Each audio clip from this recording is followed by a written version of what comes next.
This woman's life took an unexpected turn when she thought to do the right thing and gave some money to a pregnant beggar. But she would soon find out that decision was a big mistake and was forced to call the cops. But when they arrived 10 minutes later, she was the one arrested. Woman calls police on pregnant beggar 10 minutes later, she's the one getting arrested. It was a beautiful day, and Anne hummed as she walked toward the shopping center.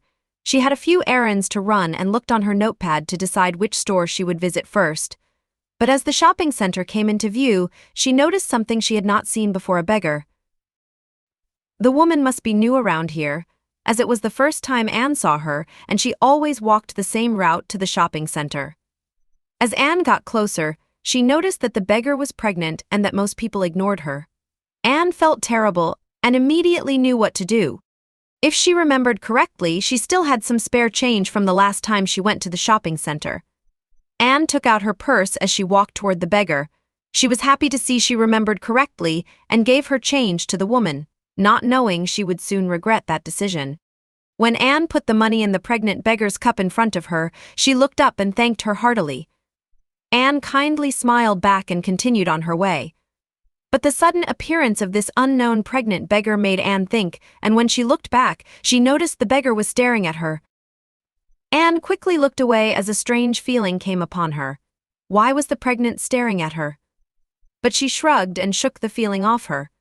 The woman was just thankful, as she had expressed clearly when Anne gave the money. It was probably just a coincidence the two of them interlocked eyes. But that feeling of coincidence would soon change as Anne left the shopping center through another exit later when she finished shopping. The moment she stepped outside, Anne noticed the beggar again, and like before, she was watching Anne closely. Why was she suddenly here?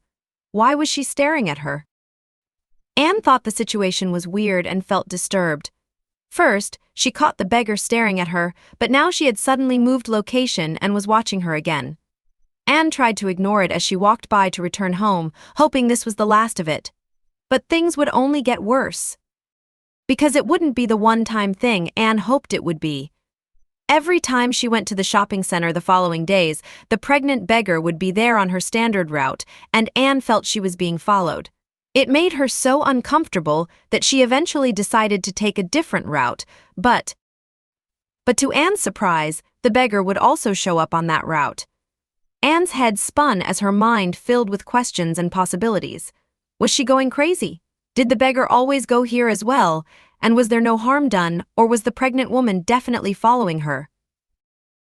Anne wasn't sure, but she couldn't shake the feeling that she was being followed by the beggar. Although Anne wanted to trust her feelings, she couldn't make sense of them.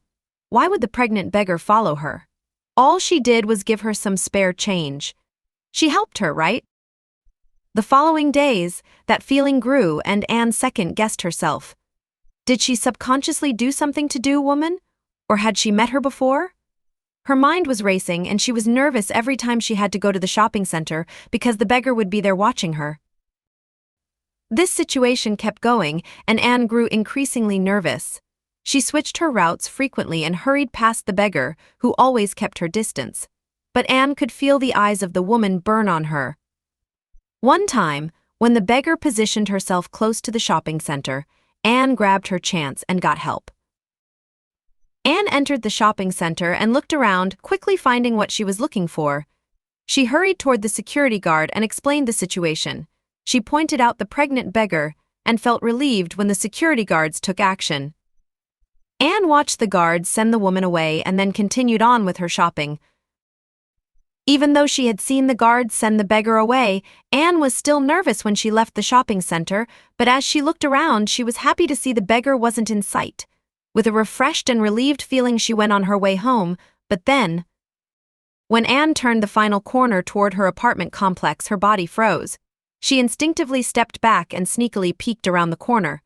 There was no mistaking it. The pregnant beggar was sitting right in front of her apartment complex. Anne's heart began to pound against her chest as her mind began to race. There was no denying it anymore. The beggar was following and watching her. But how did the pregnant woman know where she lived? Anne lived near the shopping center, so had she followed Anne home sometime? Did she stalk her? This was Anne's last straw. She called the cops before going inside. As she called the cops, she sneakily peered around the corner to ensure the beggar hadn't seen her yet. The police promised to be there immediately and urged her to stay safe. Scared by the beggar and her own thoughts, Anne decided it was best to go through the rear entrance of the building. Once upstairs, and with the door closed behind her, Anne let out a sigh of relief. Her nerves made her body tremble, but that didn't stop her from going to the window and checking if the beggar was still there. But when Anne moved the blinds to look outside, she stared into the beggar's eyes. Anne frighteningly closed the blinds again, and her mind raced. Does she know exactly where I live? Why is she here? Why does she follow me? Anne became very worried and anxiously waited for the police to arrive. Occasionally, she peered outside as the beggar needed to stay around so the police could arrest her. Anne's heart jumped when the police finally arrived and rang the doorbell. Even though it had been 10 minutes, it felt like forever. Before opening the door, Anne glanced outside to see the beggar still there. When the officers entered her apartment, she explained the situation. "You can see her right there," Anne gestured. But her heart jumped when she moved the blinds, and her words quickly faded. Anne didn't understand it. The pregnant beggar was gone. The officers arrived beside her but stared at nothing while Anne looked up and down the street frantically. An unsafe feeling came over her. She was just there, she exclaimed, panicked. Things were getting increasingly worse, and Anne became frantic. She walked around her apartment while mumbling to herself. Where had she gone? Was she really there, or am I going crazy? She went over the situation in her head and repeated her explanation to the officers to gain some confidence. But then, when she stopped pacing and looked up at the officers, she noticed they were slowly and carefully approaching her. "You're coming with us, ma'am." "Calm down," they said as they arrested her on the spot. Anne was confused. Why was she being arrested? She didn't do anything. They had to arrest the beggar, not her.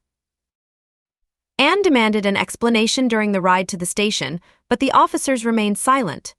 Once at the police station, they put her in an interrogation room and left her alone, which made her even angrier. What was going on? Weren't they going to talk to her? Why was she here? But the officers let Anne sit alone and in silence for a while, and slowly she started to calm down. She realized her behavior wouldn't help, and she needed to be calm if she wanted answers. When the two officers finally entered the room, she got up to apologize for her behavior. But then, the moment Anne opened her mouth, the door opened again, and she fell back in shock. Her eyes widened as she stared at the beggar, who had just entered the room. It took Anne a moment to overcome the shock, but eventually she found her words. "That's her," she exclaimed, but the officers didn't react. The room was silent as Anne stared at the woman on the other side of the table. Anne felt anxious and intimidated, but then she suddenly realized something. She was sure this was the pregnant beggar, but the woman didn't look like a beggar anymore and was dressed in a suit. What was going on? Slowly, Anne's fear turned into confusion. She opened her mouth to say something, but her mind was still trying to process this unexpected situation, so she closed it again. Her head filled with questions, and her eyes began tearing due to a mix of confusion and frustration. Then the beggar started to speak. "I'm Lieutenant Regina Sterling, and I'm the commanding officer of Officer Bilsby and Officer Louis," she said in a confident tone. She explained she instructed the officers to take Anne to the station. Anne's mouth fell open when she heard the explanation, and she was in disbelief that the beggar was actually a police officer. Anne tried to ask a question, but Regina gestured for her to be silent and listen. "I've been watching you for a while now," she said. Anne's eyes widened as her fear became true. The woman had been following her, but why? "When you called the cops, I was forced to take action," Regina added. The more Regina spoke, the more questions popped up inside Anne's mind, and the more confusing the situation became for her. Why did she need to take action against her? Why was the police following her? But then Regina leaned over the table and took something out of her pocket. "How did you get these?" the lieutenant demanded while she showed some change. Anne stared at them in astonishment. Was that the spare change she had given the beggar? "What does it matter?" she said while she shrugged confusingly, not understanding what her change had to do with all of this. Anne was startled when Regina slammed the change on the table. "It matters because this isn't just change. These bills aren't real. It's fake money," the lieutenant exclaimed, her tone now more aggressive. Regina then asked Anne where she got the money, adding that she was in real trouble if she didn't answer soon. Anne was still trying to process the fact that the money was fake, but now her heart skipped a beat as she realized the police thought she made the money. "I don't know. It's not mine, I swear. I didn't know it was fake," she pleaded to the lieutenant, her voice drenched in panic. "Well, how did you get it then?" Regina asked.